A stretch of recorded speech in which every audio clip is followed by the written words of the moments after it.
ভাইয়ের চরিত্র ফুলের মতো করবে। ওয়া ইন্নাকা লাআলা খুলুকিন আযীম।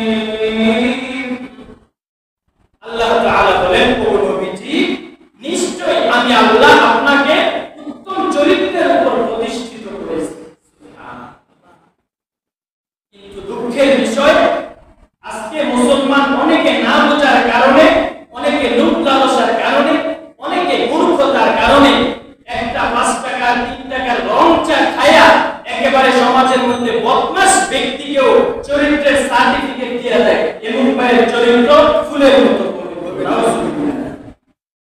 যত বড় নেতাই হোক, যত বড় নেতাই হোক, এমপি, মন্ত্রী, মেম্বার, চেয়ারম্যান যাই বলেন, এই চরিত্রের সার্টিফিকেট আপনি যে ভোটারের সময় দেন, আপনার ইমানটা ডাইরেক্ট চলে যাবে, ডাইরেক্ট ইমান যাবে।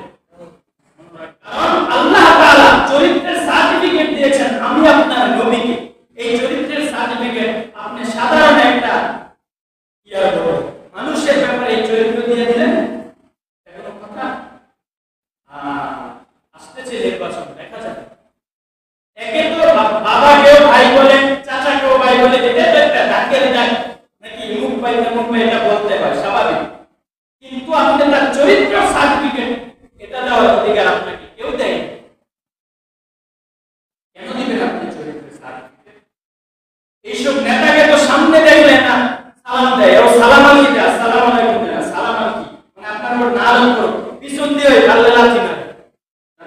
আমরা সব জানি।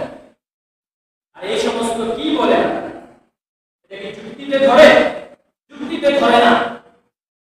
যে মুহাম্মদুর রাসূলুল্লাহ সাল্লাল্লাহু আলাইহি ওয়াসাল্লামকে না বানাইলে কোনো কিছু আমি আজকে এখানে আসতে পারতাম না, এখানে বড় বড় গলায় কথা বলতে পারতাম না। সেই মুহাম্মদুর রাসূলুল্লাহ চরিত্রটা আরেকজনের উপরে দিয়ে সার্টিফিকেট লাগায় দেন, এটা কি সাধারণ কথা? আমি আপনার কাছে সাধারণ মনে হতে পারে, অনেকে আমরা জানি